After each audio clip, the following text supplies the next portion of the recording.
마태복음 20장 17절에서 28절 천국과 섬김 이런 제목으로 말씀을 증거하겠습니다. 자, 먼저 17절에서 19절 같이 읽겠습니다. 예수께서 예루살렘으로 올라가려 하실 때에 12 제자를 따로 데리시고 길에서 이르시되 보라 우리가 예루살렘으로 올라가노니 인자가 대제사장들과 서기관들에게 넘겨짐에 그들이 죽이기로 결의하고 이방인들에게 넘겨주어 그를 조롱하며 채찍질하며 십자가에 못 박게 할 것이나 제3일에 살아나리라. 그러니까 3차 순환 예고가 되겠습니다. 1차 때가 16장에 기록되어 있고 그 다음에 이제 한 번 더 얘기를 하는 내용. 그리고 오늘 이제 세 번째 예수님이 이번에 예루살렘 가면 이런 고난을 당하고 수치를 당하고 능욕을 당하고 고난 가운데 죽음을 맛보실 것이고 3일 후에 다시 살아날 것이다 라는 이 순환 예고. 예루살렘으로 올라가려 하실 때 이제 점점 예루살렘이 가까워진 거죠. 이제 마지막 예루살렘 방문이 되겠습니다. 길가에서 이제 제자들을 따로 이렇게 소집해서 이번에 예루살렘에 가면 어떤 일을 당할 것인가를 얘기를 하십니다. 그러니까 첫 번째는 이제 마태복음 16장에서 벌어졌고 이때 제자들이 강력히 반발했죠. 그 반발이 뭐 제자들하고는 이제 논쟁하지는 않았어요. 근데 이제 제자들의 극렬한 반발을 했던 것이 이제 성경에 기록되어 있고요. 그래서 제자들이 이렇게 강력하게 반발하는 걸 통해서 또 우리가 알지 못하는 여러 가지들이 이제 예수님이 말씀을 통해서 가르쳐 주십니다. 그리고 두 번째는 17장에 있죠. 이번에 이제 이런 순환 예고를 하실 때 제자들의 반응은 이제 매우 근심했더라예요. 근데 여러분들 지금 성경을 본 대로 이 얘기를 이제 하시고 나서 바로 20절로 넘어가죠. 반응이 있어요, 없어요? 아예 없습니다. 아무 반응이 없어요. 뭔 일이 벌어졌을까? 여기서 여러분들에게 한 어휘를 제가 던집니다. 익숙함. 처음에는 생소한 그런 상황에 직면하거나 생소한 환경에 할 땐 모두가 다 두려움에 이렇게 증세가 있어요. 근데 그 두려움, 여기 내가 이거 할 수 있을까? 공포, 이런 감정이 들게 마련입니다. 근데 이제 계속 이렇게 부딪히다 보면 이제 익숙해요. 그냥 견딜만 합니다. 이런 과정들이 이제 있는데, 이 제자들에게 이제 이것이 벌어진 거죠. 계속, 그러니까 성경은 3번 기록되어 있다고 해서 3번만 말씀하셨을까? 아니라고 저는 봅니다. 그냥 수시로 이제 16장 이후로 수시로 이런 얘기를 이제 하셨을 거예요. 근데 3번만 이제 기록되어 있는 걸 뿐이고요. 그러니까 계속 듣다 보니 어땠을까요? 또 하나보다. 아니, 또 그래. 당연히 익숙하게 이제 반응이 이제 보이는 단계까지 나아가죠. 자, 이걸 통해서 이제 우리들이 성경을 어떻게 대하는가를 한번 좀 추적해 보면, 여러분들이 성경을 이렇게 보게 되면, 성경에 다 이유는 비슷해요. 뭔가 내 인생을 그냥 대박나게 하는 어떤 비밀스러운 구절 하나 좀 발견하는 그런 마음을 갖고 이제 막 성경을 찾지요. 여러 구절들이 그냥 보통 책상 앞에 막 이렇게 큰 글씨로 그냥 프린트해서 올려 써 붙이거나 하는 것들, 구하라 그리하면 주실 것이요, 이런 것들. 야, 이게 이런 게 있었네. 근데 그런 거 말고 내 욕망을 그냥 이렇게 자극시키고 눈 크게 뜨게 만드는 거 말고, 이건 뭐야? 이게 불길함을 이렇게 들게 하는 구절들이 이렇게 곳곳마다 이렇게 그 쇠말뚝처럼 박혀있다 그랬잖아요. 그 처음에는 이제 그런 구절들 보면, 예를 들면 뭐 너희가 나로 말미암아 모든 민족에게 미움을 받을 것이다. 너희의 운명은 미래의 운명이 장밋빛으로 얘기한 적이 없거든요. 예수님이 계속 불길한 얘기를 하는 거예요. 잡혀 죽을 거다 뭐. 그리고 이제 서신서를 가도 그것이 하여 상수로 이렇게 박혀 있어요. 그러니까 너희에게 그 고난 당하는 거 그거 너희에게만이 아니야. 다 그래. 뭐 이런 것들. 너희가 세상에서 환난을 당하나 강하고 담대하라. 뭐 이런 얘기들. 뭔 얘기야 이게. 그리고 우리 그 현실에 교회 다니는 사람들 보면 다들 뭐 행복하고 그냥 해맑아요. 그리고 고난 당하는 거는 뭐 무슨 또 저기 뭐 아랍 쪽으로 선교사 갔던 사람들이 뭐 좀 죽임 당하고 뭐 이런 얘기들이지 실제 삶에서는 다 밝고 뭐 박수 치고 뭐 박수 쳐야 행복하다는 거 뭐 이런 거 뿐이에요. 근데 왜 성경은 이렇게 암울하지? 이런 구절들 처음에는 막 두렵고 이건 뭐야? 근데 이제 조금 이제 숙련기가 되어지고 중년 신자가 되어지면 이제 익숙한 거예요. 그냥 있어 이거. 그래. 그럼 팔복의 끝도 어떤 거예요? 너희가 나로 인하여 미움을 받고 중상모략 당하고 뭐 이렇게 될 때 기뻐하고 즐거워하라. 뭔 소리야? 이상하게 끝나네. 좋은 거로 끝나는 게 아니라 마지막인데 왜 이런 게 나와? 그러다가 이제 나중에 이제 또 익숙해요 그냥 이걸. 이것도 노래로 부른다니까 흥얼흥얼거리면서. 그런 익숙함의 과정이 있단 말이죠. 그 신앙이 문화화됐다는 것을 의미합니다. 지금 제자들의 상태가 이제 이와 같습니다. 자, 여러분들 이제 신자라면 이제 십자가의 그 경험을 한 사람을 얘기해요. 그 십자가 경험 없이 신자라는 말은 이건 말이 안 되는 거예요. 그 예수를 안다는 거는 예수의 십자가를 안다는 거고 십자가에 담겨 있는 그 엄청난 의미를 폭발적으로 이렇게 경험했다는 걸 의미합니다. 그래서 예수의 십자가를 알았다는 것은 내 삶이 이제 십자가 그 깨달음의 이전과 이후로 나눠지는 삶이 경험이에요. 그만큼 감격적이고 충격적입니다. 이제 그 경험을 통해서 내 남은 생애를 이제 어떻게 죽게 드려야 될 것인가 심각한 고민에 빠지고 뭐 목사의 헌신, 선교사의 헌신이 되어지기도 합니다. 뭐 부르심에 따라서 어떤 사람은 목사가 되기도 하고 어떤 사람은 이제 교회에서 뭐 집사, 장로, 뭐 섬기는 자, 헌신하는 자로 이제 이렇게 길이 나눠지죠. 근데 시간이 지나면서 이제 어떤 일이 벌어지냐 하면 이 십자가의 의미가 이제 무뎌져요. 그냥 십자가 알아 이렇게 친숙해진다는 거죠. 그 주님의 십자가를 이제 무감각한 마음으로 이제 바라보게 됩니다. 그러니까 이게 뭐 우리들만 경험하는 게 아니라 초대교회 신자들도 동일했어요. 그 갈라디아 지역에서 이제 바울이 복음을 전할 때 그 바울의 복음을 들은 자들에게 이제 성령이 임하죠. 갈라디아서 3장에 나와요. 그 성령 받고 나서 이제 그러니까 바울의 말을 들을 때 그러니까 성령이 임하지 않으면 그냥 듣는 거예요. 뭐 말 잘하네. 뭐 요 정도. 그걸 평론가 수준으로 받아들입니다.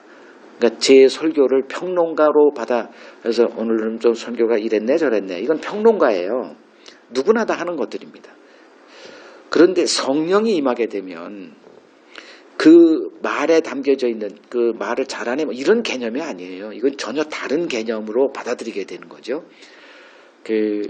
이 일이 이제 갈라디아 성도들에게 벌어진 거예요. 얼마나 충격이 컸으면 자기들이 그 예수님의 십자가 현장에 그 골고다 현장에 가게 되는 일이 벌어집니다. 그리고 나서 어떻게 이들이 이제 실질적인 그 증거물이 나왔냐 하면 바울이 안질에 있었거든요. 안질. 그래서 자기들의 눈을 빼서라도 바울에게 이렇게 그런 의술이 있었다면 자기들의 눈이라도 빼서 바울에게 줄 정도로 바울을 하나님이 보낸 그 천사와 같은 자로 이렇게 인식을 하는 일이 벌어집니다. 근데 얼마 못 가서 이 십자가의 감격은 온데간데 사라져요. 이 2000년 초대교회 때 벌어진 일이에요. 그러니까 그들도 무감각해진 거예요. 그래서 이제 율법을 행하지 않으면 구원 못 받는다. 저 바울이 가르친 건 저거 이단이야, 사입이야. 너희들 우리가 안 왔으면 큰일 날 뻔했다. 뭐 이 얘기에 확 이제 이렇게 현혹돼서 다른 복음으로 이게 갈아타는 일이 벌어지죠. 거기에 대해서 이제 사도 바울이 얘기를 들은 거예요. 다른 데서 복음 전하다가. 그래서 그냥 이제 갈라디아를 여러분 보시면 인사말도 없어요. 그냥 강력하게 쏟아붓습니다. 그래서 6절에만 보더라도 그리스도의 은혜로 너희를 부르신 이를 이같이 속히 떠나 다른 복음을 따르는 것을 내가 이상하게 여긴다. 이렇게 그냥. 그래서 그러니까 다른 서신서는 예를 들면 로마서 같은 경우는 굉장히 논리적이고 차분해요. 그러니까 바울의 그 머리에서 나오는 찬 기운이 있는데 갈라디아서는 마음에서 쏟아지는 격정 뭐 이런 것들 뜨거움이 느껴지는 게 갈라디아서예요. 왜냐하면 이런 게 있거든. 여태까지 지금 당신들에게 어떤 은혜가 주어졌는데 근데 그냥 그 다른 복음으로 이제 갈아타는 어떻게 이런 일이 벌어질 수가 있지? 그렇게 빠른 시일 내에 이런 격정의 이제 논조가 이렇게 담겨져 있죠. 자, 어떤 것에 이렇게 익숙해지고 친숙해질 때 이 감정의 무뎌짐이라는 이 부작용이 발생을 합니다. 그러니까 친구 관계도 마찬가지고 이제 부부 관계도 특히 그러죠. 그것이 예수님의 관계에도 또 동일하게 벌어지더라는 겁니다. 그래서 어느 누구와의 관계는 어떤 관계가 이제 계속 그걸 유지시키냐 하면은 공감이라는 어휘가 가교 역할을 해요. 그러니까 공감이라는 능력이 없는 사람은 그런 사람 만나면 그냥 제가 몇 번 얘기했지만 지옥을 맛보게 돼요. 주위 사람들이. 그 사람은 몰라요. 자기가 어떻게 지금 그렇게 살고 있는지에 대한 인식이 거의 마비가 돼 있습니다. 그러니까 주위 사람들은 같은 종자하면은 상관없는데 그렇지 않은 사람들은 그냥 지옥을 맛보는 거예요. 그냥. 근데 그 룰루랄라 해말고요. 그 사람들은. 자, 이 공감이라고 하는 거. 그러니까 익숙함은 이제 어떤 상태로 나타나냐면 흔히 이제 상대를 무시하는 경향으로 이렇게 나아갑니다. 여러분들 성경을 보면 이제 뭐 예수님도 익숙해지고 하나님도 익숙해지고 이제 안다라고 생각을 해요. 이걸 굉장히 이제 성경이 이제 경고를 하고 있거든요. 그래서 빌립보서 2장을 보세요.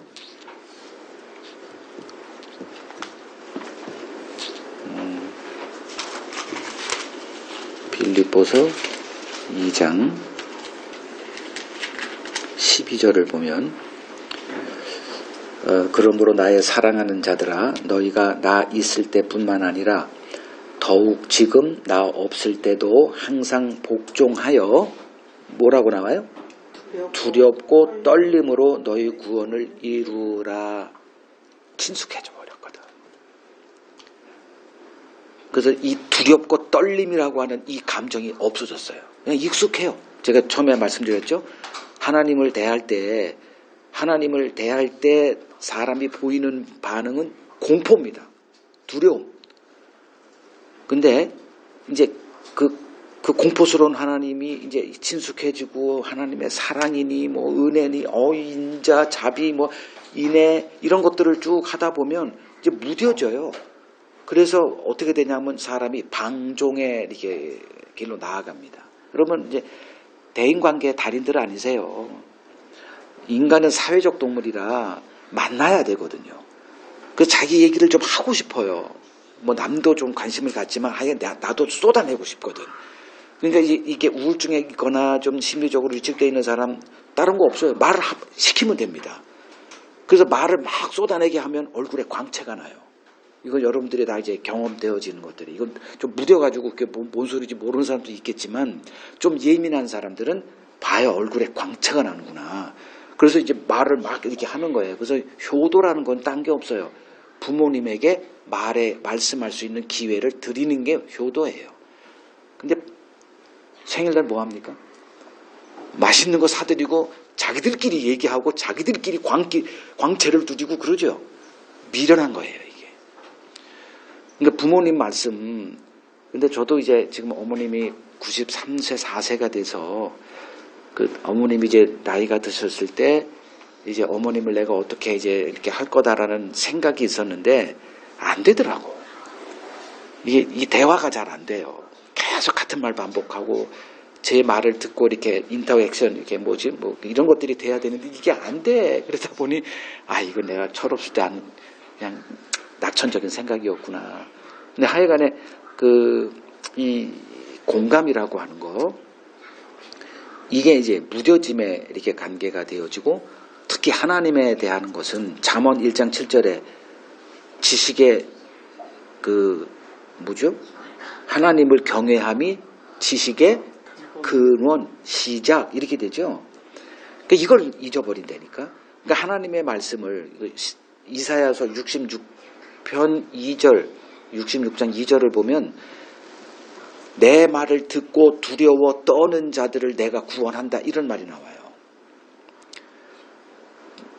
그래서 이 친숙함과 이 두렵고 떨림이라고 하는 이 두 개의 이 관계가, 이 시소, 이걸 잘 유지해야 돼요, 여러분들. 그러니까 하나님 말씀이 그냥 친숙해, 익숙해, 그냥 뭐 해도 그게 없어. 그 심각한 병에 걸린 거예요.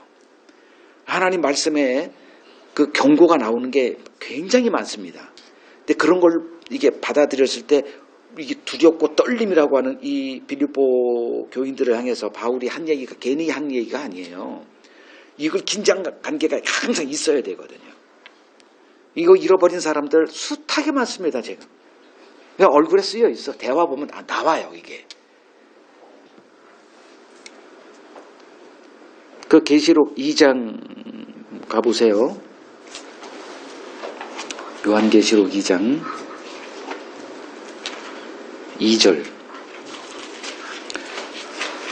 그러니까 이 에베소 교회를 향한 예수님의 이제 경고입니다. 그러니까 그들은 지금 교회 생활에 익숙해요. 그것이 뭐냐면 네 행위, 수고, 인내, 악한 자들을 용납하지 않고, 그리고 자칭 사도를 하는 자들을 이렇게 밝히 분별하는 문제들, 이런 것들은 뭐 다 익숙한 것들이에요. 그리고 참고 내 이름을 위하여 견디고 게으르지 아니한 것들, 이거 다 이제 우리가 흔히 아는 것들이에요. 특히 한국교회 열심히 유명하잖아요. 근데 문제가 뭐냐면 4절 여기에 걸려요. 너를 책망할 것이 있나니 뭘 버려서? 처음 사랑을 버렸다. 이 첫사랑, 이게 공감이거든. 이 첫사람, 이 감각이 무뎌진 거예요. 뭐 때문에? 이 친숙감 때문에. 그냥 교회 생활에 친숙해. 그냥 교회 가면 뭐 할지 뻔히 알아. 처음에 갈 때 교회에 대한 이 경외감, 뭐 좀 이질적인 어떤 이런 것들이 다 사라지고 그냥 다 알아. 그냥 서로 다 하이파이브로 탁 손치고 들어가고 뭐 이제 이런 것들이 그냥 뭐지 저게? 그냥 친교로 다 빠져버려요.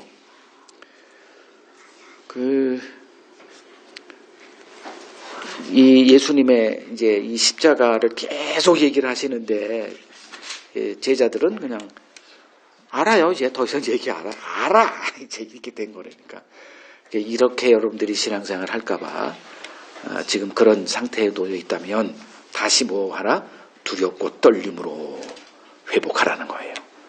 첫사랑 다시 회복하십시오. 십자가 사건으로 다시 들어가세요.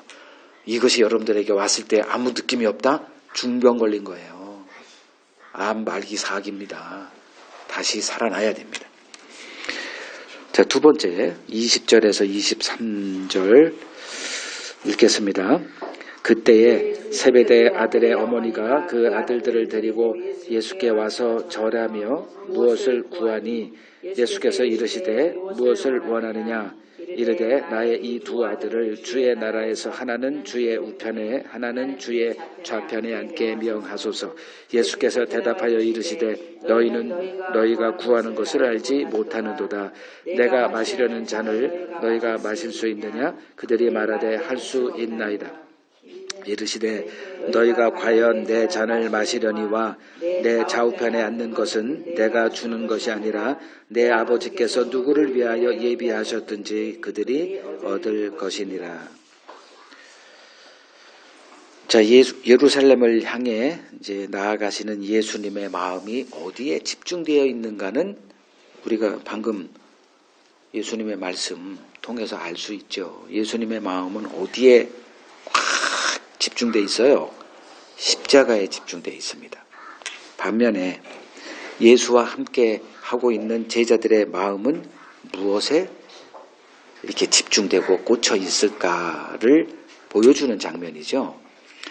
그걸 뭐라 그러죠? 서로 다른 마음을 품고 있는 거. 동상이몽이라는 사자 수거가 있죠.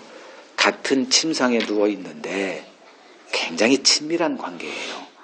한 몸과 같습니다. 근데 서로 꿈이 달라. 다른 꿈을 꾸고 있어. 이런 일이 비일비재하죠. 몸은 육체는 하나예요. 결혼했거든. 같은 한 지붕에 살아요. 식구입니다. 같은 음식을 먹고 같은 얘기를. 그리고 누워서 다른 걸 바라본다니까. 겉으로 볼 때는 굉장히 친한 것 같아요. 화목해 보여요. 근데 누워서 바라보는 게 동상이몽입니다. 지금 예수님과 제자들의 관계가 이 관계예요. 오늘날 신자들이 제가 단언하건대 동상이몽의 관계에 놓여 있다라고 저는 단언하겠습니다. 아니면 말고 부정하시려면 부정하시고. 근데 제가 보는 관점은 그거예요. 다 다른 관점이에요. 교회의 관심사와 하나님의 관심사가 일치한 적이 없습니다. 이게 인간이라는 거예요. 자, 그럼 제자들을 통해서 이 동상이몽의 그런 것들을 이렇게 까발린다는 거죠. 인간은 이런 거야. 우리가 제자들 같이 예수를 섬길 수 있을까요? 불가능합니다. 그런 제자들도 동상이몽의 관계로 지금 서로 하나인 것처럼 보여지더라 이거예요. 수많은 부부들이 뭐 이렇게 같이 맛있는 거 음식을 하고 뭐 이혼하기 전까지는 어떻게 행복함을 어떻게 좀 추구하고자 이렇게 살아가는데 서로 동상이몽이라는 것은 아마 여러분들도 좀 조금씩 아마 인정할 거라 생각이 되어져요. 자, 서로 관심사가 다를 때 뭐가 불가능하냐? 이 동행이란 이게 불가능해져요. 겉은 같이 가는 모습은 보이지만 순수한 의미, 본질적인 의미의 동행은 불가능합니다. 어느 조직이든 그 조직원들의 관심사가 일치할 때, 그 구성원들의 관심사가 일치할 때 그 조직은 보존되고 유지됩니다. 교회 역시 같은 관심사로 모여야 되는 곳이에요. 근데 관심사가 서로 다르죠.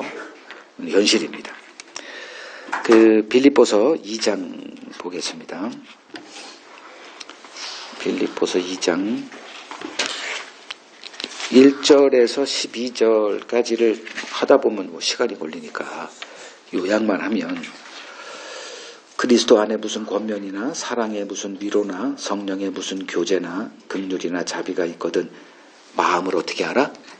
같이 하여 같은 사랑을 가지고 뜻을 합하여 한 마음을 품어 이렇게 나오죠.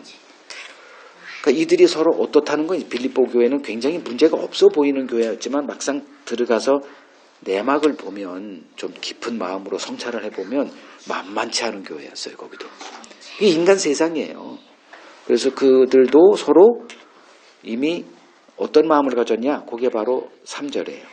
아무 일이라든지 다툼이나 허용으로 하지 말고 오직 겸손한 마음으로 각각 자기보다 남을 낮게 여기고 이러 보니까 여기는 서로 이렇게 살았나 보다 천만에요. 그렇지 않으니까 이 얘기가 나오는 거거든요. 그러니까 자기 잘났다고 하는 거예요. 여기도 똑같아요. 인간 세상 모이면 누구든지 내가 더 잘났어. 내가 더 하나님께 복 많이 받았어. 교회에서는 흔히 이런 것들이죠.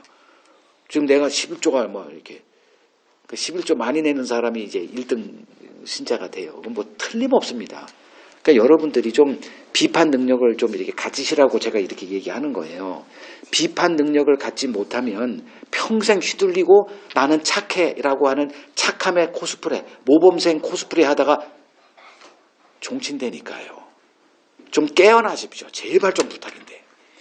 그냥 나는 착해라는 이 코스프레에 이 망상에 사로잡혀가지고 그 허튼 세월 낭비하지 마시고 비판 능력을 좀 키우세요. 그래서 교회에서 목사한테 좀 사대기도 좀 할 수 있는 사람, 그럴 때 이제 목사의 그 심성이 드러나거든요. 그러니까 쓴소리를 받을 수 있는 목사가 있고 못 견디는 목사가 있거든. 왜? 목사가 섬김에 친숙해 돼 있기 때문에 그래요. 조금 이따가 제가 그 얘기를 나눌 텐데 오늘 주제가 뭐죠? 섬김입니다. 자, 이 사람들은 지금 섬김의 자세가 없어요. 교회에서도 역시 세상 마음가짐 그대로 다 출현이 되거든요. 지금 이 사람들이 뭐예요? 예수를 알고 같이 모인 교회예요. 근데 어떤 모습이 나타나요? 서로 누가 잘났냐? 허영.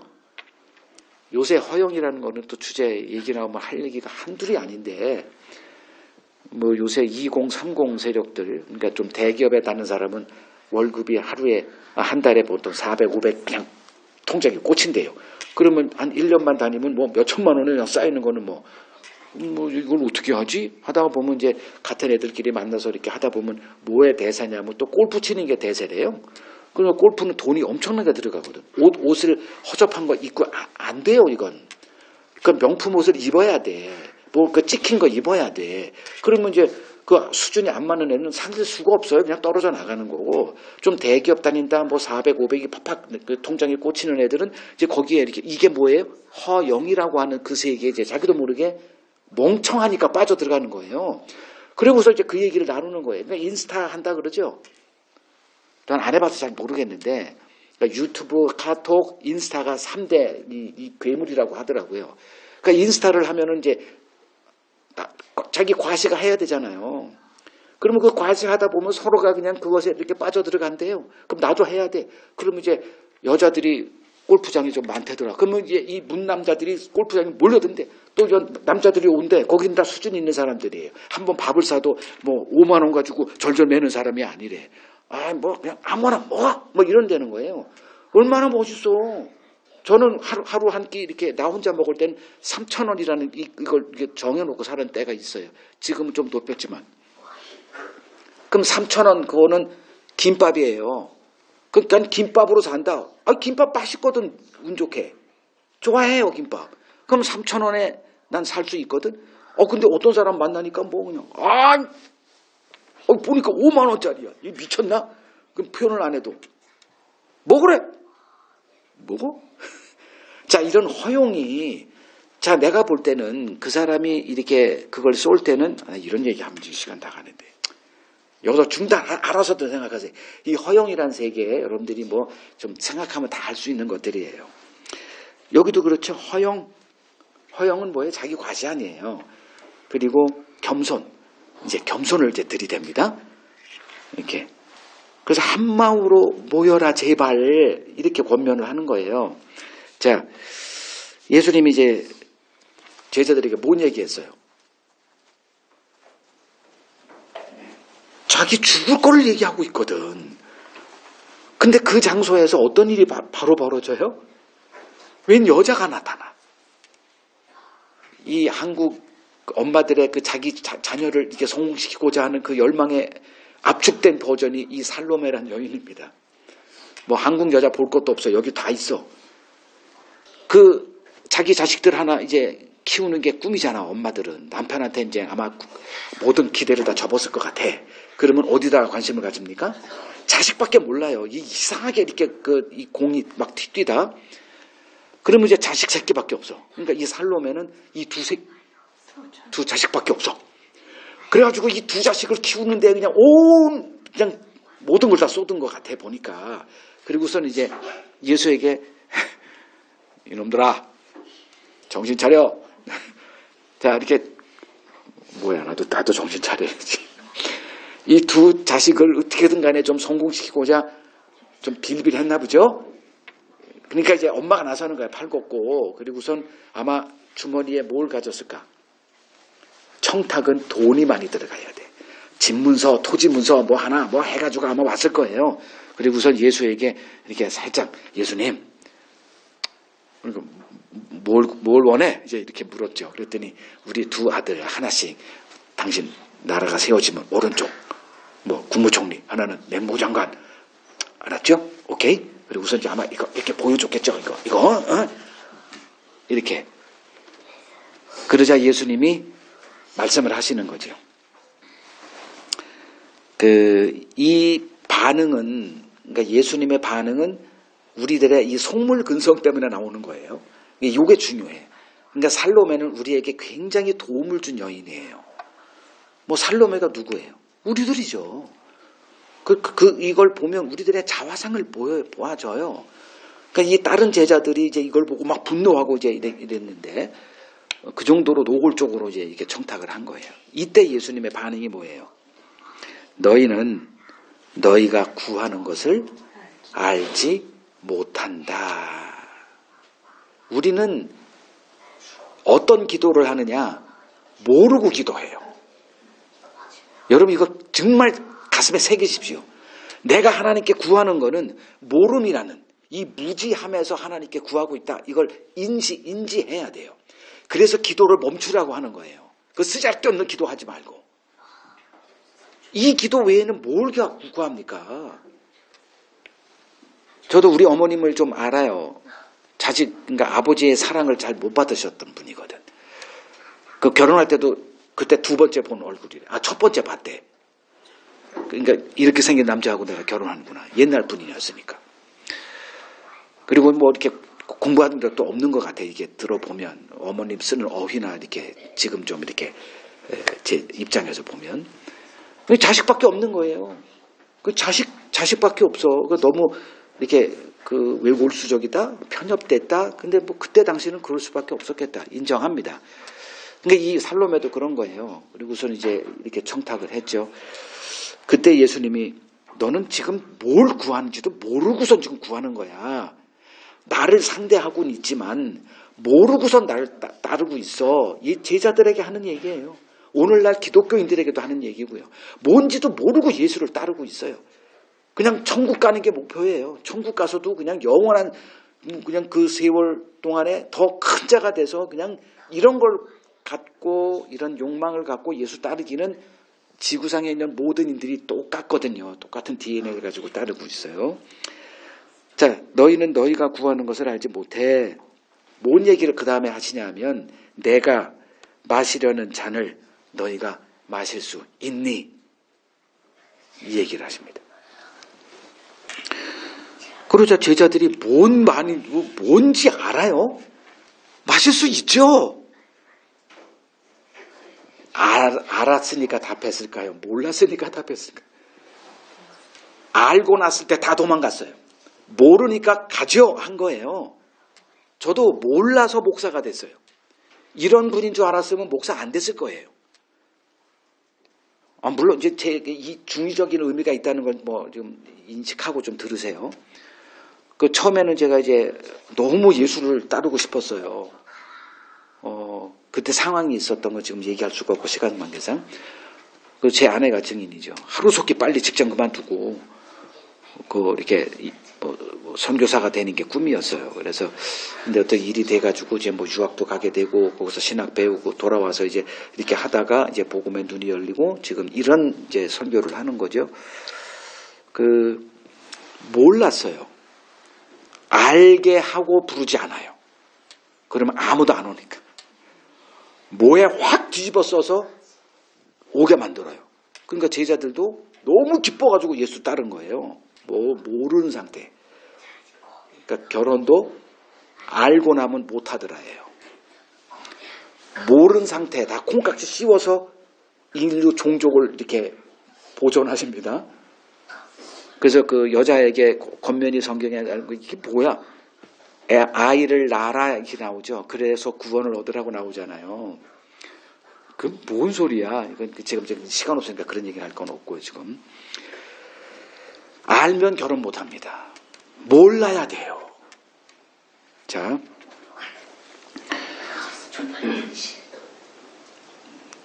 그리고 그 뒷건 넘어가고요. 자, 예수님은 이런 큰 자리를 꿈꾸고 있는 제자들에게 내가 마시려는 잔, 즉 고난의 잔, 십자가를 언급하세요.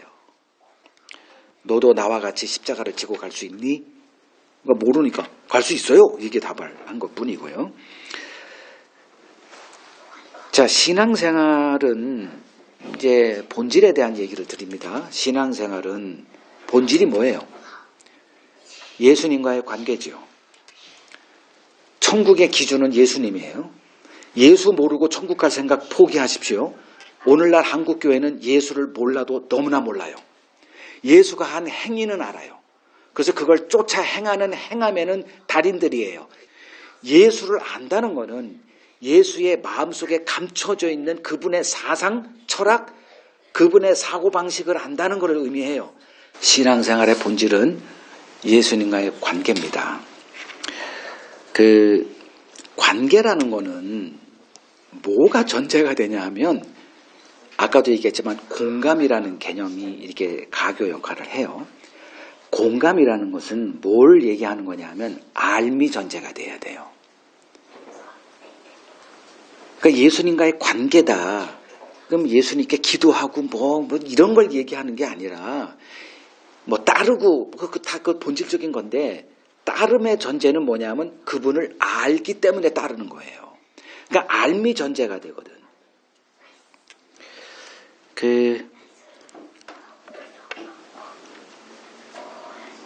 창세기, 이건 좀 깊은 얘기가 이제 될지는 좀 모르겠는데 창세기 2장 9절을 보세요. 하나님이 그 첫 사람을 에덴 동산이라고 하는 곳에 갖다 두세요. 근데 거기는 뭐가 있냐 하면 동산 중앙에 센터에 두 나무가 있어. 근데 두 나무 말고 엄청나게 맛있는 나무들로 꽉 채워진 게 에덴 동산이에요. 그리고선 뭐라 얘기를 하시냐면은 그러니까 생명나무와 선악을 알게 하는 나무가 동산 가운데에 있다 그랬잖아요. 그러니까 사람들의 관심사가 그 두 나무에 이렇게 꽂히게 만들었어요. 그리고 그 3장으로 가보세요. 창세기 3장 그 22절에 보면 이제 그들을 이제 내쫓죠. 내쫓고 하는 얘기가 있어요. 이 사람이 선악을 하는 일에 우리 중 하나같이 되었으니 즉 뭘 선택했다? 선악과를 선택했다는 거죠. 생명나무는 거들떠 보지도 않았어요. 생명나무가 누구를 비유합니까? 예수를 비유하잖아요. 그러니까 우리가 예수를 믿을 때 우리에게 생명이 주어진다고 얘기하는 게 바로 이런 거를 비유해서 이렇게 좀 얘기를 다 복선을 깔아놨거든. 근데 우리가 뭐에 관심을 또 가지고 있어요? 예수를 관계에 있다라고 하면서 예수와 관계에 관계 다 하는 얘기예요. 예수와 관계, 본질적인 건 예수와 관계. 이거 모르는 사람 아무도 없어. 아주 무식이 짱짱한 사람 빼놓고는 다 알아요. 그러면 관계라는 게 뭐냐? 그분을 아는 거를 얘기하거든. 근데 아까도 제가 선언했듯이 아는 일에 관심 없어요. 다 뭐에 관심이 꽂혀 있냐면 어떻게 하든 간에 천국 가는 거에다 꽂혀 있어요. 그리고 한다 더 천국에서 누가 더 높은 자가 되느냐. 다 여기에 꽂혀 있어요. 그러다 보니 예수에게 뭘 배워? 예수의 마음이나 예수의 그걸 품는 이런 거에 관심 없고 예수가 행한 것이 뭐냐. 이 행함에 또 그러니까 바리새인들 제2의 버전의 바리새인들 이 다 돼 있는 거예요.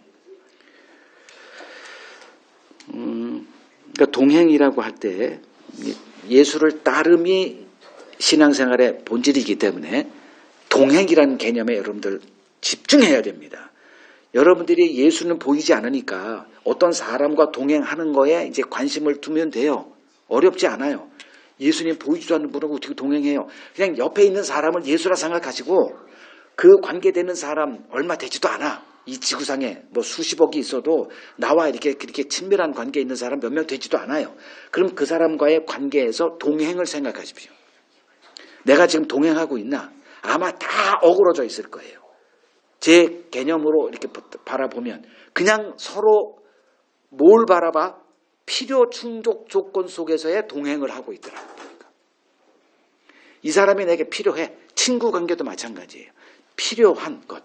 그러니까 유용, 효용 가치, 가성비 뭐 이런 개념이에요. 이게 다 실용주의의 늪에 빠져 있는 이 세상의 모습이죠. 이제 이런 그 서로 필요해서 만나는 관계, 만나면 서로 행복하더라. 이런 관계. 그러니까 서로가 이제 필요를 충족시켜 주잖아요. 외로울 때 내 옆에 있어줘. 뭐 이런 것들이죠. 그러면 이제 그런 것들의 관계는 어떻게 끝나냐 하면 허무함으로 끝나요. 반드시 그 길로 나아갑니다.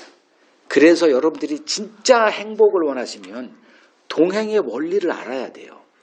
그래서 하나님이 가장 친근한 인간관계를 이제 부부라고 이렇게 하시죠. 그래서 갈빗대 하나를 뽑아. 같은 동질의 그걸 얘기를 해요. 뭐 돼지 뼈에서 뽑았으면 뭐 좀 다른 게 되겠지만 같은 종자에서 뽑아서 같은 모습으로 붙여주니까 그냥 너무 기뻐가지고 내 뼈 중에 뼈요, 내 살 중에 살이다. 그 기쁨을 처음으로 이렇게 고백하는 모습 나오죠. 그리고 하나님이 아담에게 그리고 여자에게 둘이 하나 되라. 한 몸됨의 비밀을 알려주세요. 그럼 한 몸이 되는 거 이게 동행이거든. 그럼 한 몸됨의 비밀이 뭐냐? 이용해 먹으려면 안 돼요. 그건 허무하게 끝나요. 왜냐하면 알아채거든 나중에. 저놈이 나한테 빨대 꽂아가지고 내가 다 그냥 뼈만 남았네. 저놈의 새끼 때문에 이제 이렇게 나와요. 그러니까 이걸 막으려면 여러분들이 동행이라고 하는 그 비밀을 터득하고 달인 수준으로 가야 진정한 행복을 느껴요. 근데 그걸 누리고 있는 사람들가 보기가 참 어렵거든. 그냥 체념? 뭐 여기 말고 뭐가 더 있겠어. 거기 멈추지 말라는 거예요. 그러니까 오늘날 목사들의 설교를 들으면 다 그 모양이 그 꼴이에요. 아닌 목사님 나 반발하실래면 저한테 좀 찾아봐 주십시오. 대화 좀 하게. 누가 넣는지 모르지만 그 가룟 유다가 대표적인 사람이죠. 예수를 효용가치로 본 거예요. 그랬다가 그 효용가치가 떨어지니까 냅다 배신해버리잖아요. 그렇게 벌어져요. 이런 일들이. 자, 예수님은 우리를 아세요? 모르세요? 아시죠? 어떤 아심이죠? 미리 아심이라는 단어가 나와요. 로마서 8장 29절에 보면 미리 아신 자들을 그들을 아들의 형상을 닮게 하기 위하여 뭐 이렇게 한다는 얘기가 나옵니다. 미리 알고 찾아와요. 이건 우리는 불가능한 거죠. 그럼 이제 우리는 알아가는 과정을 겪어야 되는데 예수님은 우리를 찾아오실 때 미리 알아요. 베드로, 시몬의 아들, 너를 게바라 하리라. 다 알아요. 그리고 삭개오, 여리고 가서 그 나무 위에 있는 그 사람을 보고 이름을 한다니까 삭개오야 내려와라. 내 이름을 어떻게 알지? 베드로도 알아 이름을. 나다니엘도 알아. 다 알아요. 안 상태로 오신단 말이에요. 이게 하나님이에요. 그러면 미리 안다. 이게 뭔 소리지? 이런 얘기를 하면 또 확 꺼버려. 설교도 듣지도 않아. 선택과 예정이라고 하는 이 교리 극단적으로 싫어합니다. 왜냐하면 내가 할 게 하나도 없어. 병 주고 약 주고 여기까지만 해야지. 그러니까 이런 이 지식이 짧다, 가방끈이 짧다 그래야 되나? 내가 참 이게 험한 말 안 하려고 하는데 더 이상 대화가 안 돼요. 그냥 확 끌어버립니다. 할 수 없지 뭐. 자기 몫인데. 근데 이제 이게 이렇게 수용이 될 때가 있어요. 하나님의 일이 이렇게 수용이 될 때가 있어. 하나님을 우리 같이 생각한다니까. 그러니까 내 수준에서 하나님이 당기지가 않죠. 그래서 성령을 이렇게 보내주는 이유가 그거거든. 안 되니까 우리 능력으로. 어떻게 3차원이 4차원을 이해할 수 있어요. 그러니까 그 예정 이런 건 우리 차원이 아니거든. 우리가 안다는 것은 만나서 알아가는 과정 10년 20년 이런 것들을 거쳐야 되는데 어떻게 알아. 그럼 그게 뭐예요? 이게 예정이고 선택이지. 선택해놓고 사랑을 쏟아붓는 거예요. 의지적인 사랑. 근데 우리는 내 마음에 맞는 걸 사랑한다고. 그러니까 여기서부터 이제 삐걱거리니까 이제 제 설교 안 되는 사람 미안해요. 듣지 마세요. 당신 수준만큼 하나님을 알아가다가 알아서 각자 길 가면 되는 거예요.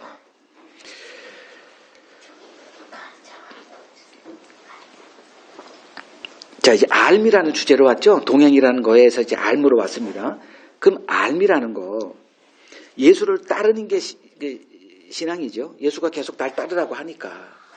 그 따르는 거예요. 그 따르는 거의 본질은, 전제 조건은 알미라고 얘기를 합니다. 근데 예수님은 우리를 알고 오세요.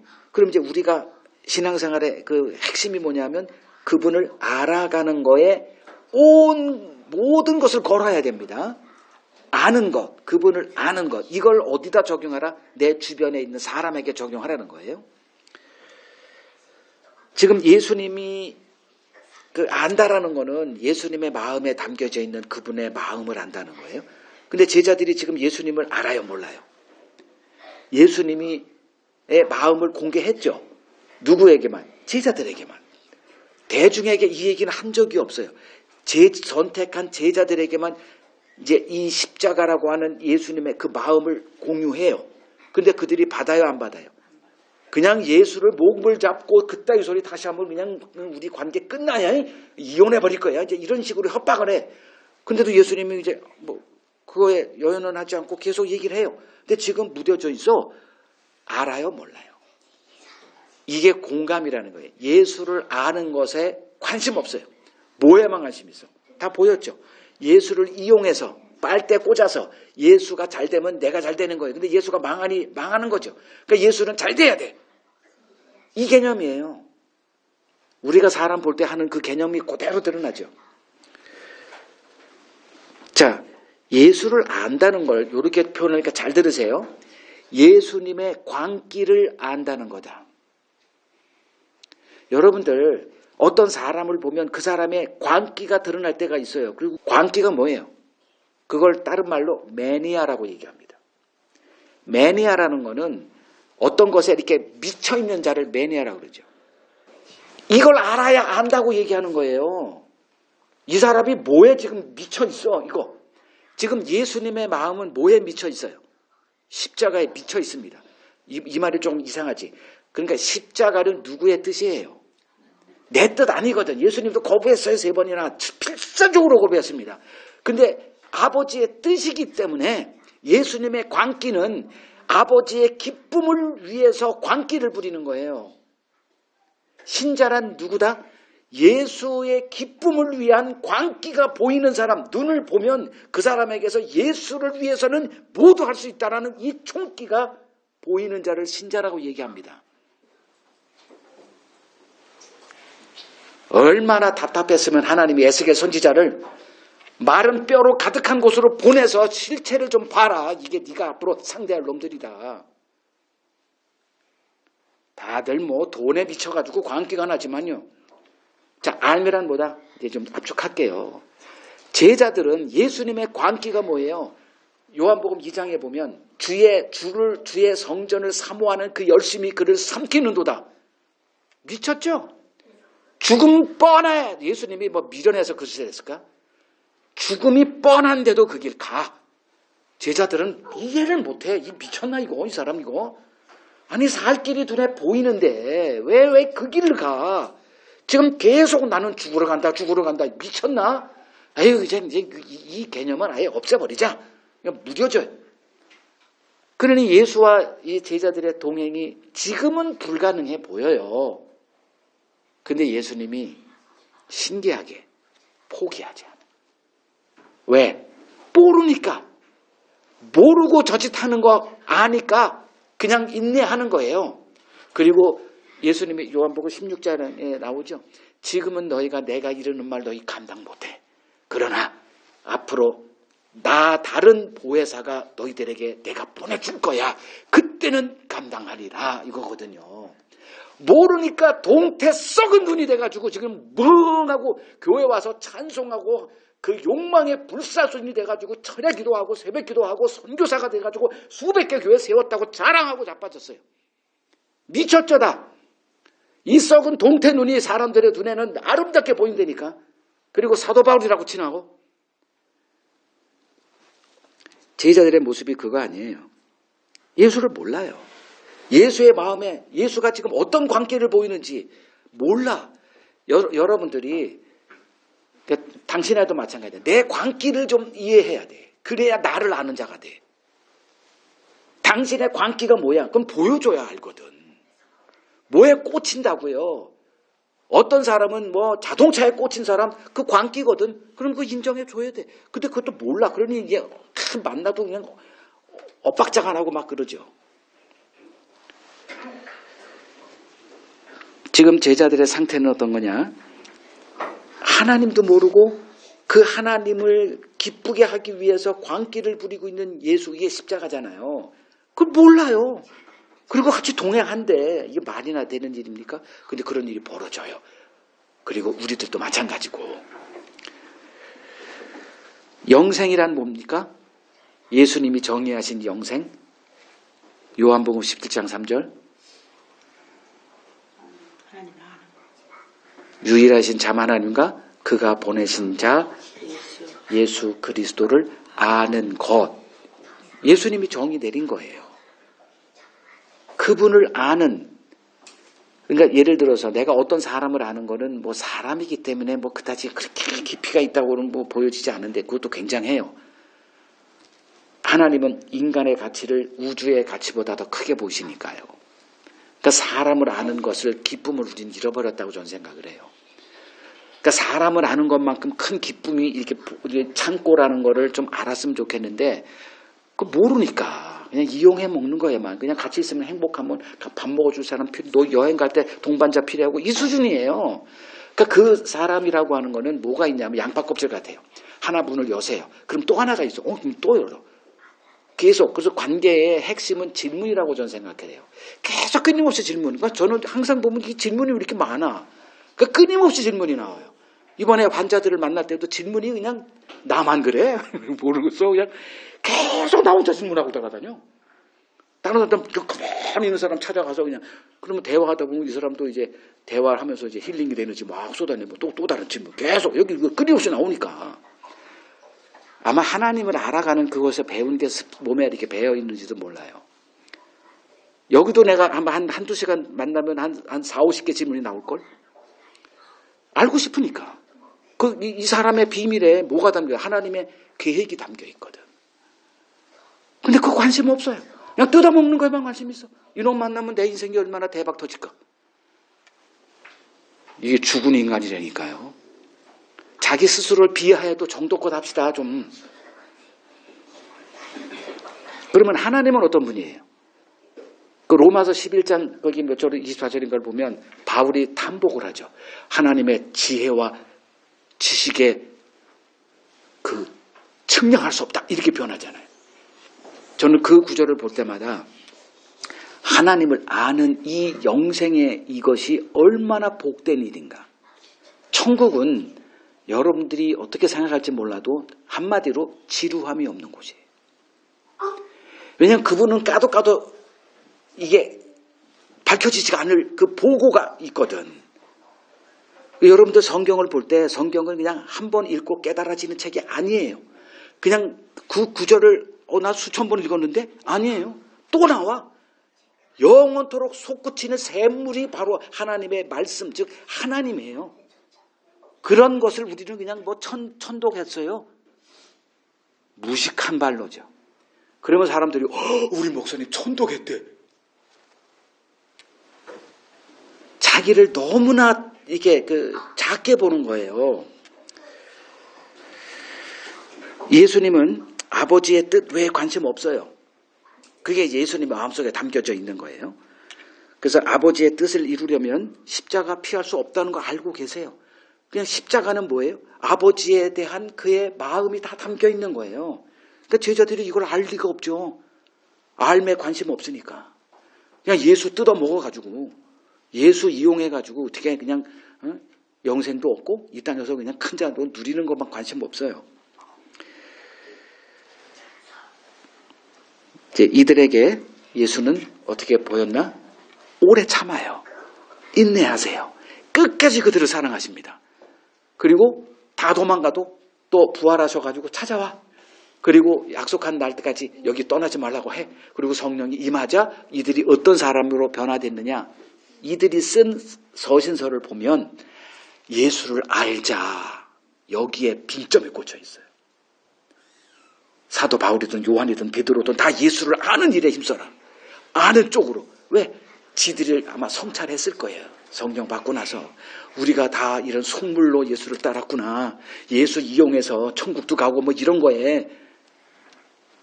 그러니까 다 예수를 위해서 어떤 고난도 기쁨으로 받는 자들로 변화됨. 이게 서신서가 이제 사도행전부터 이렇게 보여집니다. 신자는 누구냐? 실용주의자들에서 진리를 따르는 자들로 변화된 자들이다. 실용주의 좋아하지 마십시오. 믿음의 파산을 가는 길이에요. 저도 굉장히 실용주의 사람이에요.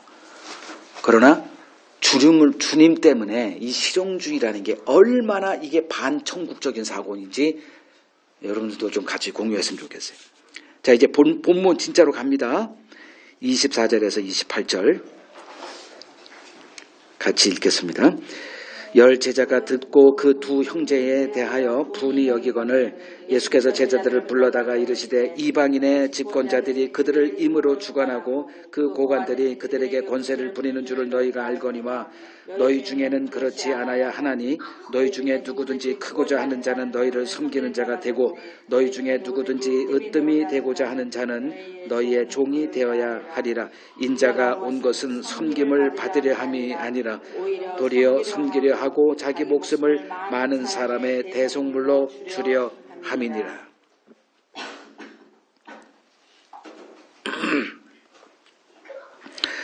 이 두 제자 말고 이제 다른 제자들, 여기서는 이제 10명이라고 말하죠. 큰 자리를 탐하고 예수를 따르며 그래서 그걸 보장받기 위해서 예수에게 충성 경쟁하고 있기는 마찬가지입니다. 그런 가운데 서로 팽팽한 긴장감 가운데 예수를 따르고 있는데 이 두 제자가 어미를 앞세우고 선수를 친 거죠. 그러니까 제자들 보는 데서 은밀하게 뭐 밤에 몰래 와서 한 게 아니라 제자들이 보고 있는 앞에서 그걸 한 거예요. 그러니까 제자들이 24절에 두 형제에 대해서 분이 여겼다. 이 정도입니다. 그러니까 살로메는 이제 때가 온 거예요. 그러니까 이거 자칫하다가 이거 기회를 놓칠 것 같아서 그냥 염치불구하고 한 거예요. 이제 상황이 이제 때가 됐다. 예수님이 제자들 다 불러 모으십니다. 그리고 이 말씀을 하시는 거예요. 이 세상 사람들이 높은 지위를 구하는 이유는 그 지위와 권세를 이용해서 사람들을 임으로 주관하고 권세를 부리고자 합니다. 너희 중에는 누구든지 으뜸이 되고자 하는 자는 너희를 섬기는 자가 되고 종이 되어야 한다. 그리고 내가 그 본의대로 왔어. 그리고 인자 내가 온 것은 섬김받으러 함이 아니라 도리어 섬기려 하고 자기 목숨을 많은 사람의 대속물로 주려 합니다. 자, 이 얘기가 우리는 익숙해요. 그래서 감각이 없으리라 저는 생각을 하는데 이걸 뜨겁게 하는 게 제 책임이기 때문에 할 수 없이 목소리가 커지는 거 양해해 주시고, 자, 이 말씀이 제자들에게 따뜻하게 다가왔을까? 충격으로 다가왔을까? 이 예수님의 말씀에 몹시 충격받은 사건이 19장에 있었죠. 어떤 말에 충격을 받았어요? 부자는 천국 못 가. 이때 놀라서 깜짝 놀라고 뭐야 이거? 그럼 누가? 이랬잖아요. 그러면 이들이 지금 예수를 따르고 있는 모습 다 드러났죠. 그들의 속내가 다 까발려졌어요. 왜 예수를 따라요? 일반 상식적인 정상적인 방법으로는 이 권세 있는 자리 얻을 수 없는데 어떻게 예수를 찾아와서 자기들을 제자로 불렀거든. 대박이 터진 거예요. 우리 인생에 대반전의 기회가 온 거예요. 내 실력으로는 안 되는데 웬 어떤 분이 와가지고 자기들을 그냥 와 이거 뭐야 이거 난리가 난 거네. 이거 목숨 걸만하네 해가지고 지금 충성경제하고 예수에게 잘 보기 위해서 힘들어 죽겠어. 그냥 갑자기 가려도 그냥 인내하고 견디면서 예수를 따라가고 있는데 웬 또 이상한 소리 하시네. 그러니까 예수님을 여러분 만나면 만날수록 여러분들의 상식이 파괴가 되는 일이 벌어지지 않으면 여러분들은 다른 예수를 섬기는 거예요. 이번에도 또 예수님이 뭔가 말씀하시니까 제가 이제 제자들의 얼굴을 보지는 않았지만 뻔해요. 아이씨, 또 이상한 소리 하네. 뭐야 이거? 이들이 꿈꾸는 천국은 어떤 천국? 섬김받는 곳. 천사가 됐던 누가 됐던 뭐 예수님은 섬김을 그러니까 예수에게 섬김받는 곳. 뭐 이 정도 생각일 거예요 아마. 그러니까 목사들이 그 열심을 내는 거예요. 뭐 100개, 뭐 200개 뭐 교회를 세웠다는 둥. 그리고선 항상 하는 얘기가 바울만큼 나 큰 상급 받을 거야. 뭐 이딴 소리. 아마 익숙한 설교일 겁니다. 거기에 예수님이 뭐라 그래요? 천국은 어떤 곳이다? 정신 차리고 들으세요. 천국은 어떤 곳이다? 섬김의 기쁨으로 사는 곳. 얘들은 어떤 기쁨으로 사는 곳인 줄 알았어요? 섬김 받는 기쁨으로 충만한 곳으로 지금 천국을 바라보고 예수 따르고 있어요. 이게 오늘날 기독교인들의 사고방식과 뭐가 달라요? 물론 아닌 사람들이 있다는 거 알아요. 이렇게 무식한 사람 아닙니다. 너희들은 잘못된 천국을 상상하고 있어. 너희들에게 주어질 천국은 섬김받는 기쁨이 충만한 곳이 아니라 섬기는 기쁨으로 충만한 곳이야. 웬걸 돌아버리겠는 거예요. 우리는 섬김받는 그 삶을 꿈꾸고 살아가요. 그게 이 세상이에요. 그 얘기했죠. 그 이방인의 집권자들이 그들을 임으로 주관하고 그 고관들이 그들에게 권세를 부리는 줄 너희가 안다. 이런 거에 너희가 익숙해 있다는 거 알아. 그거예요. 자, 이러한 욕망에 이렇게 사로잡혀서 예수를 따르고 있는 우리를 향해서 예수님이 뭐라고 하세요? 인자가 온 것은 섬김받으러 함이 아니라 도리어 섬기려 하고 자기 목숨을 많은 사람의 대속물로 주려 함이다. 이렇게 말씀하세요. 그리고 십자가를 계속 얘기합니다. 그럼 십자가는 뭐다? 섬김이다. 자, 그 예수님의 섬김이 놀라운 걸 말씀을 드릴게요. 예수님이 누구를 섬기셨어요? 아니, 우리들을 섬기셨는데, 우리가 어떤 사람들인가 성경이 얘기하죠. 어떤 자들이에요? 하나님의 원수들입니다. 자기에게 예를 들면 내 상사야, 혹은 회사의 대표야, 조직의 리더야, 그러면 목숨을 내놓겠습니다. 이런 사람들은 많아요. 근데 예수님이 섬긴 대상은 어떤 자들이에요? 그냥 고집불통의 사람들, 구제불능의 사람들, 그리고 본질적으로 하나님의 원수들이에요. 그들을 향해서 예수님이 끝까지 인내하시고 섬겼다는 거. 그러면 그 예수님의 섬김이 어떤 섬김이다? 하나님의 섬김이라는 거예요. 그러면 우리가 천국을 이제 알아가자는 건데, 천국은 그 하나님이 섬기는 곳이다. 이 개념이 우리에게 참 익숙하지 않을 거예요. 그냥 왕이라고 할 때는 우리는 군림하는 자, 아마 이런 것들이 대세일 거예요. 근데 지금 예수님은 다른 신을 얘기를 해요. 섬기는 신.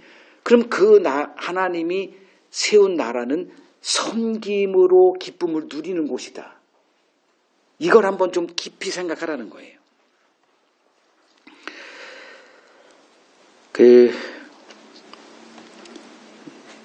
이걸 배웠나? 이제 묻고 싶은 거예요. 우리가 이 예수님의 섬김을 배웠나? 그 배움을 아마 이렇게 본으로 봐야 될 사람들이 아마 목사일 거라고 생각을 해요. 근데 오늘날 목사들, 여러분들 한번 얘기해 보세요. 오늘날 목사들은 섬기는 게 그 체득화된 사람인 것 같습니까? 섬김 받는 것에 체득화된 사람인 것 같습니까? 섬김 받는 거. 그러니까 군림하죠. 그래서 제일 좋아하는 그게 뭐냐 하면 회장이란 단어예요. 목사에 만족하지가 않아요. 뭘 하냐면 회장실, 대형 교회 가면 다 회장이라고 하는 그 제도가 있어요. 그래서 삼성 회장실을 배우게 합니다. 비서실, 뭐 인사조직 이렇게 해요. 그리고 밖에는 뭘 써놔요? 머슴 이렇게 써놓는다니까. 그러면 쏘가 넘어갈 것 같으니까. 근데 이게 쏘가 넘어갈까? 하여간에 오늘날 목사들은 밥을 사는 자입니까? 얻어먹는 자입니까? 이거 어떻게 표현해야 되는지 모르는데. 밥 사는 목사 본 적 있어요? 그래서 내가 밥 사겠다고 한 거야. 미리 떡밥을 깐 거야. 제가 지금 이제 어떤 거에 같이 가서 일하는 사람들이 있어요. 그 사람들을 만날 때마다 항상 제가 삽니다. 왜냐하면 저도 한 20, 30년 동안 이 얻어먹는 거에 친숙화가 된 사람이에요. 오늘 한국교회는 섬김이 누구를 향해 있냐면 목사를 섬기는 거에 이게 세뇌가 돼 있어요. 밥 사는 목사 존재할 수가 없어요. 어떻게 목사님이 사십니까? 목사들은 그러니까 이 세상 사람 다 알아요. 검사, 목사 다 얻어먹는 거에 익숙한 사람. 지금 검사가 일반 공무원 월급이에요. 근데 어떤 그 사람들은 어느 뭐 수십억짜리 아파트에 산다? 다 뭐 했을까? 다 챙긴 거예요. 이걸 생각을 안 하려고 해요. 그리고 그냥 누구든지 검사 아들 하나 만들어 놓으려고 그냥 몸부림을 쳐요. 이 세상은 그렇게 돌아가요. 그러니까 검사 자식 하나 이제 덮어가지고 내가 혹시 기업을 하면 그 검사 하나 때문에 내가 목숨 구하고 기업도 살리고자 하는 이 막연한 이 기대가지고 이제 해먹거든. 그러면 검사 하나 만나가지고 하면 다 밥을 삽디다. 목사 다 밥을 사요. 그러니까 이게 친숙하게 돼 있어요. 그러면 그러한 것에 친숙화가 돼 있을 때 어떤 모습을 성도들이 볼까요? 그러면 하나님은 자기 아들을 이 땅에 보내서 섬김의 본을 보이셨는데 그 예수를 따르고자 하는 그 본을 보여야 될 그 자들이 섬김의 굴림의 대명사가 돼 있다? 지독히 잘못되어 있는 거죠. 생각을 좀 바꿉시다. 목사들도 밥 사고 뭐 얻어먹을 때도 있겠지. 고마우면 밥 사는 거야. 그 기쁨으로 받아 먹으면 돼. 근데 그렇지 않고 그게 일상화되면 목사 죽이는 거예요. 섬김이라는 주제, 여러분들 오늘 마음속에 천국은 어떤 곳이다? 이것만 좀 뼛속에 간직했으면 좋겠어요. 그래서 제가 지난주에 두 번째 산, 좀 그걸 읽어봤으면 좋겠어. 그냥 그 600페이지나 되는 것을 두 번째 산에 대한 것을 계속 얘기 나오거든. 그러면 조금이나마 우리들의 생각이 남을 섬기는 기쁨이 얼마나 쏠쏠한 건가. 그래서 니체는 아침에 일어날 때 오늘은 누구를 기쁘게 할 것인가 라는 생각으로 일어났대요. 생각 구조가 달라. 이 시대는 어떤 시대냐? 극단적 이기주의, 개인주의 시대예요.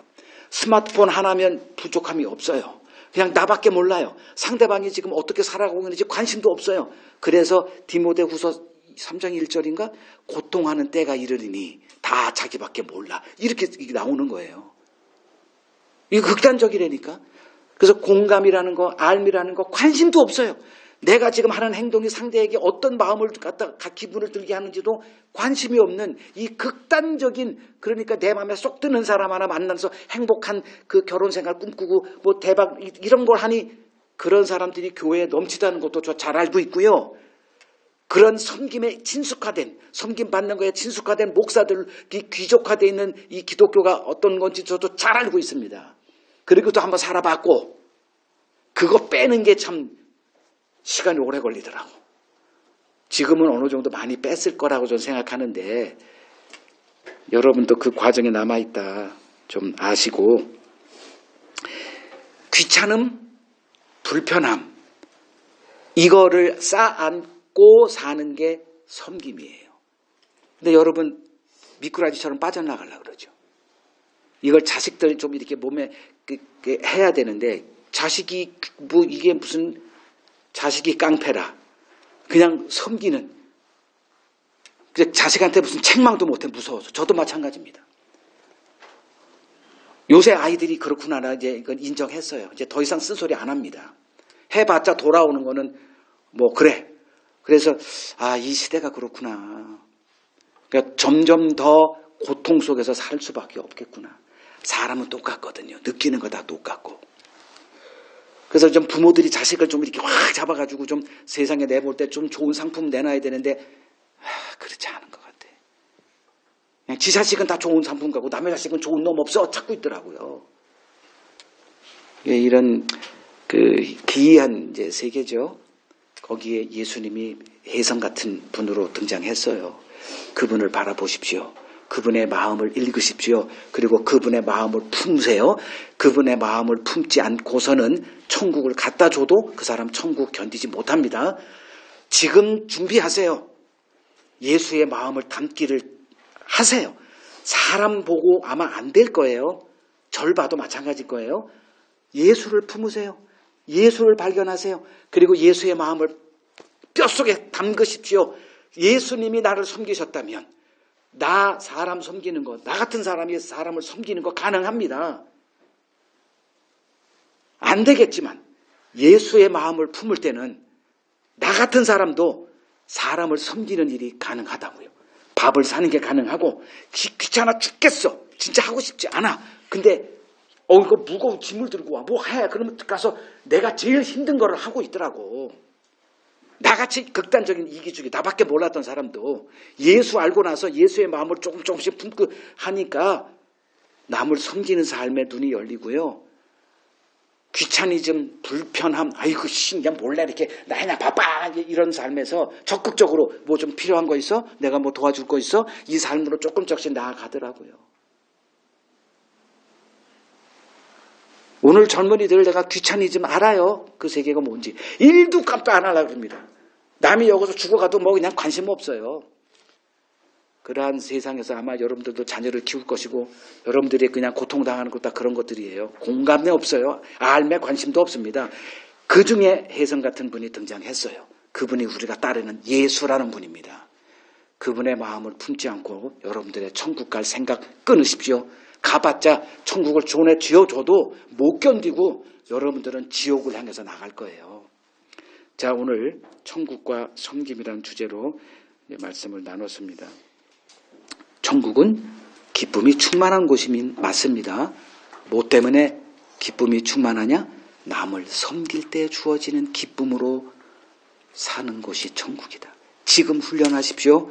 천국 준비는 다른 게 아니라 섬기는 훈련이다. 내가 힘들어요. 귀찮음을 넘어가십시오. 그리고 상대방이 어려울 때 내가 뭘 도와드릴까요? 입에다 담고 사십시오. 남이 밥 사려고 안 할 때, 돈 내려고 막 그 신발끈 맬 때 내가 내서 돈 내십시오.